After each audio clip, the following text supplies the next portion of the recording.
Hello दोस्त।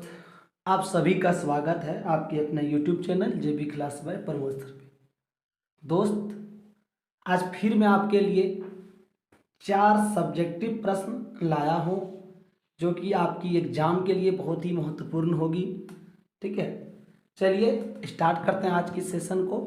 Subjective प्रश्न है और आपको अच्छे तरीके से समझना है, क्योंकि मेरा पढ़ाने का मतलब है कि आपको याद नहीं करना है, याद करने से आपको बचना है। देखिए, क्वेश्चन है दोस्त आपका, सूरत बंदरगाह 18वीं सदी के अंत तक हाशिए पर पहुंच गया था, 3 कारणों की व्याख्या करें। एक स्टूडेंट द्वारा भेजा गया प्रश्न है। ठीक है, आपको मालूम होगा दोस्त कि लास्ट डे हमने व्हाट्सएप नंबर दिया था लास्ट वीडियो में, और बता दिया था कि जिनको जो प्रश्न डाउट हो आप मुझे व्हाट्सएप पर पिक उसका दे सकते हैं, क्वेश्चन आंसर दोनों का, तो फिर मैं उस पर वीडियो बना दूंगा। तो प्रश्न आपका था दोस्त यहाँ पे कि सूरत बंदरगाह जो है, बंदरगाह तो आप जानते हैं दोस्त जहाँ पे पानी का जहाज रुकता है, उसके बारे में बात कर रहा है। 18वीं सदी, 18वीं सदी का मतलब 1700 से 1800 के बीच का बात कर रहा है।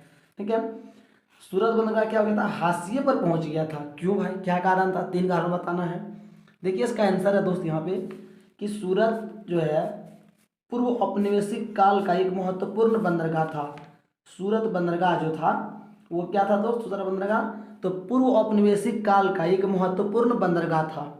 पूर्व औपनिवेशिक काल का मतलब जब अंग्रेजों का शासन यहाँ पर नहीं था। औपनिवेशिक का मतलब होता है गुलामी। जब अंग्रेज भारतीयों को गुलाम नहीं बनाए थे, उसके पहले जो था दोस्त, ये क्या था, एक बहुत ही महत्वपूर्ण बंदरगाह था, इंपॉर्टेंट बंदरगाह था। बोलता है जहाँ से पश्चिमी एशिया के साथ साथ होने वाला व्यापार काफ़ी समृद्ध था। ठीक है, पहले दोस्त आपको इंट्रोडक्शन लिखना होता है, हमने बताया भी था कि पहले आप परिचय लिखेंगे। परिचय आप क्या लिखेंगे कि सूरत बंदरगाह क्या था। तो सूरत बंदरगाह पूर्व औपनिवेशिक काल का एक महत्वपूर्ण बंदरगाह था, जहाँ से क्या था, पश्चिमी एशिया के साथ व्यापार होता था। ठीक है, बात करता आगे कि तेजी से बदलती परिस्थितियों में कलकत्ता और बंबई नए औद्योगिक केंद्र के रूप में उभरे, जबकि सूरत ऐसा विकसित केंद्र हाशिए पर पहुंच गया। अब क्या हुआ दोस्त, क्योंकि वो बंदरगाह जो था, पहले दोस्त जब सड़क मार्ग रेल मार्ग इतनी अधिक नहीं थी, तो उस समय जल मार्ग द्वारा ही एक देश से दूसरे देश सामानों का ले आना होता था पानी के जहाज से। तो उसी समय का ये बात कर रहा है कि सूरत बंदरगाह जो था क्या था, पहले बहुत ही महत्वपूर्ण बंदरगाह था, जहाँ जहाँ से क्या था, एशिया का जो पश्चिमी देश है उसके साथ व्यापार होता था। अब क्या हुआ दोस्त कि जैसे जैसे दुनिया बदलने लगी, तेजी से बदली परिस्थितियों में जैसे बदलाव आया, अब क्या हुआ, कलकत्ता और बम्बई जो है दोस्त नया औद्योगिक केंद्र बन गया। मतलब उद्योग धंधे कलकत्ता और मुंबई में ज़्यादा होने लगे, तो ये नया बन गया। तो उस समय क्या होता, सूरत जो था पहले विकसित शहर था, डेवलप था, वो जब क्या हो गया, वो धीरे धीरे अब नीचे चला गया, यानी कि वो हाशिए पर पहुंच गया, अंतिम बिंदु पर पहुंच गया। ठीक है, ये क्वेश्चन का इंट्रोडक्शन था। अब आपको बताना कि कारण 3 को क्या है, आप लिखेंगे इनके 3 कारण निम्नलिखित हैं। यहाँ पर छूट गया है दोस्त हमसे टाइपिंग करने में, आप लिखेंगे इनके 3 कारण निम्नलिखित हैं। 3 कारण निम्नलिखित हैं। चलिए, इसके बाद जो है दोस्त आप क्या लिखेंगे, इसके बाद नंबर का। सबसे पहले कि 18वीं सदी के अंत तक यूरोपीय कंपनियों की ताकत बढ़ती जा रही थी। पहले उन्होंने स्थानीय दरबारों से की कई तरह की रियायतें हासिल की, और उसके बाद उन्होंने व्यापार पर इजारादारी का अधिकार प्राप्त कर लिया। समझिए, इसका सबसे पहला कारण क्या था।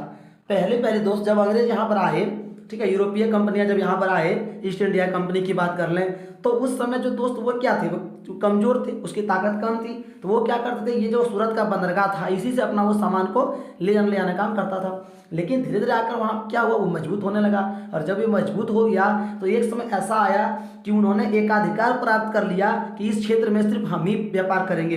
इजारेदारी अधिकार का मतलब एक अधिकार प्राप्त कर लिया। आगे क्या हुआ दोस्त, आगे हुआ इससे सूरत एवं हुगली दोनों पुराने बंदरगाह कमजोर पड़ गए।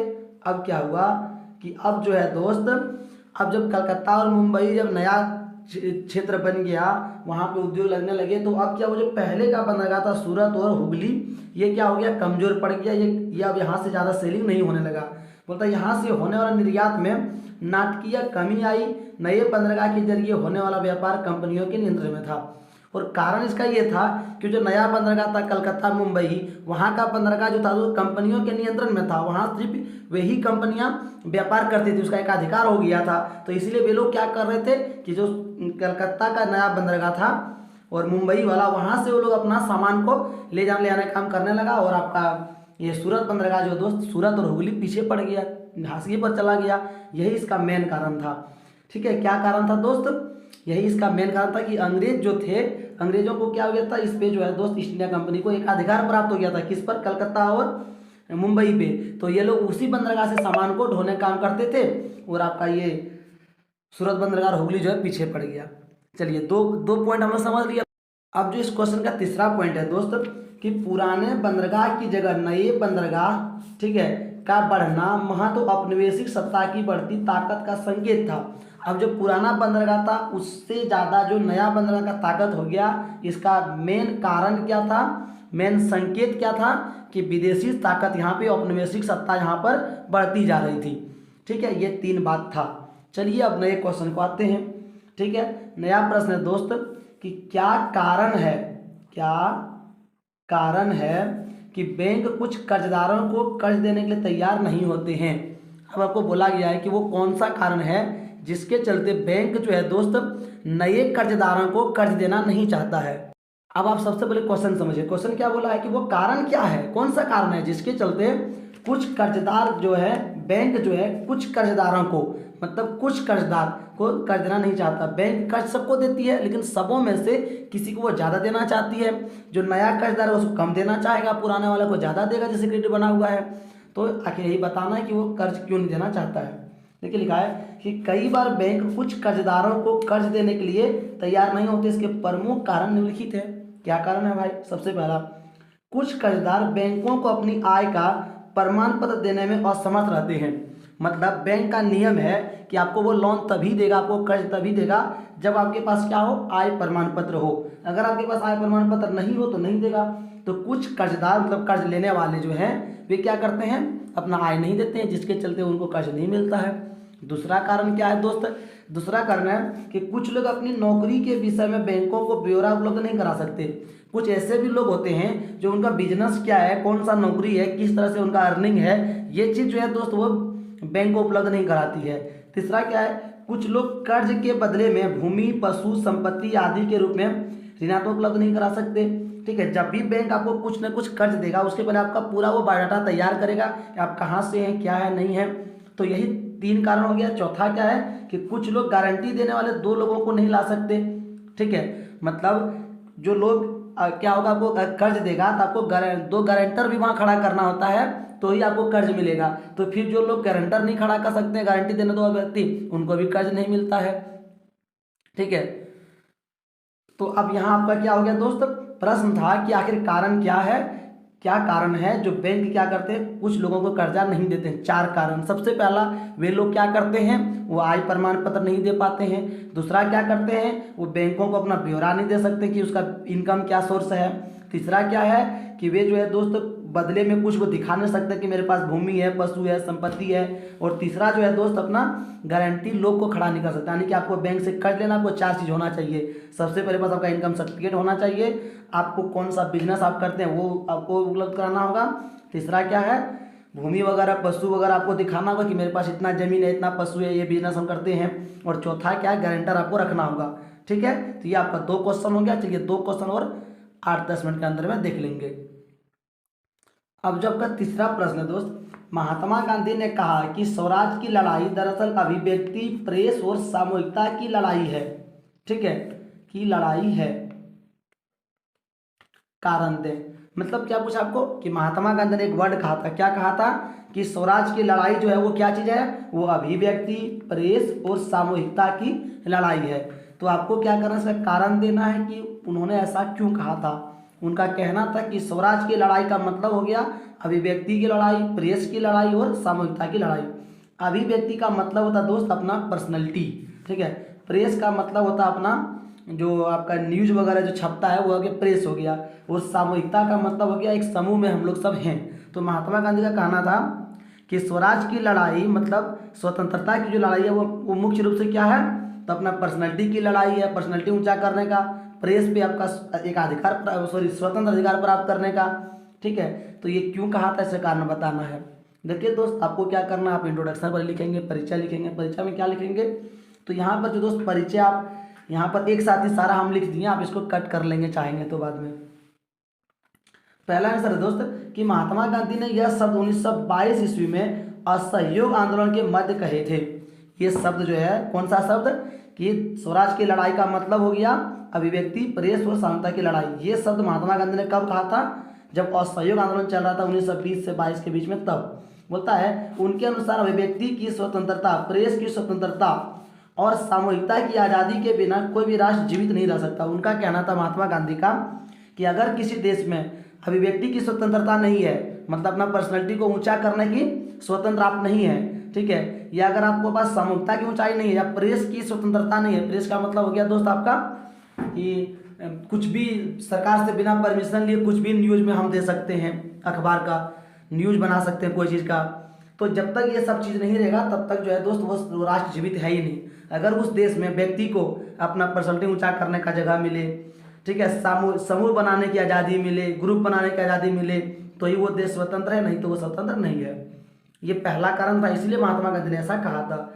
दूसरा बात क्या बोला, नंबर ख नंबर बोला है दोस्त कि यदि देश को विदेशी उपनिवेशवाद से स्वतंत्र होना है तब ये सभी स्वतंत्रताएं बड़ी आवश्यक है।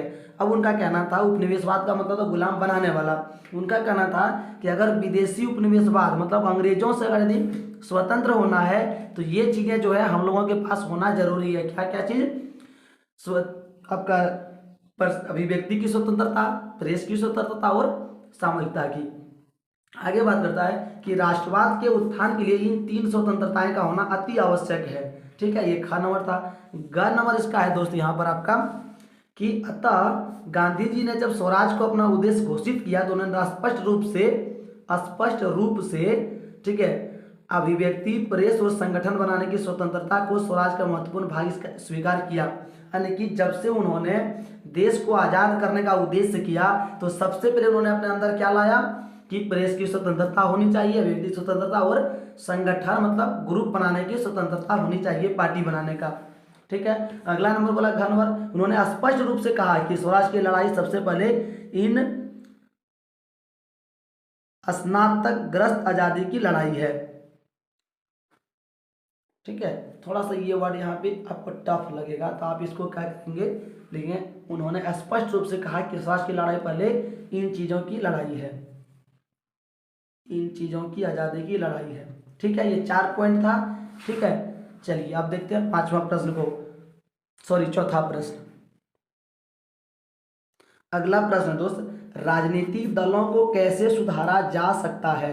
अब दोस्त आप जानते हैं कि JMM राजनीतिक दल है, BJP राजनीतिक दल है, तो ये जो राजनीतिक दल हैं RJD, कांग्रेस, इन लोगों को सुधारा कैसे जा सकता है, ठीक है। देखिए लिखा गया दोस्त यहाँ पे कि लोकतंत्र के कामकाज के लिए राजनीतिक पार्टियां बहुत ही महत्वपूर्ण है, ठीक है। ये परिचय आपका इंट्रोडक्शन है कि अगर किसी देश में लोकतंत्र है तो लोकतंत्र की कामकाज के लिए, उनके कामों के लिए ये राजनीतिक दल जो है दोस्त, पार्टियां बहुत ही इंपॉर्टेंट है। अगर दल नहीं है, पार्टियां नहीं है तो आपका जो है दोस्त यहाँ पे लोकतंत्र है ही नहीं। लोकतंत्र का मतलब ये है कि वहाँ पार्टियां होना जरूरी है और एक से अधिक पार्टियां होना चाहिए। आगे बात करता है, चूंकि दल ही लोकतंत्र का सबसे ज़्यादा प्रकट रूप है, इसलिए यह स्वाभाविक है कि लोकतंत्र के कामकाज की गड़बड़ियों के लिए लोग राजनीतिक दल को ही दोषी ठहराते हैं, ठीक है। दोस्त हम लोग फर्स्ट लाइन में क्या समझे कि लोकतंत्र के कामकाज के लिए क्या जरूरी है, राजनीतिक पार्टियां जरूरी है।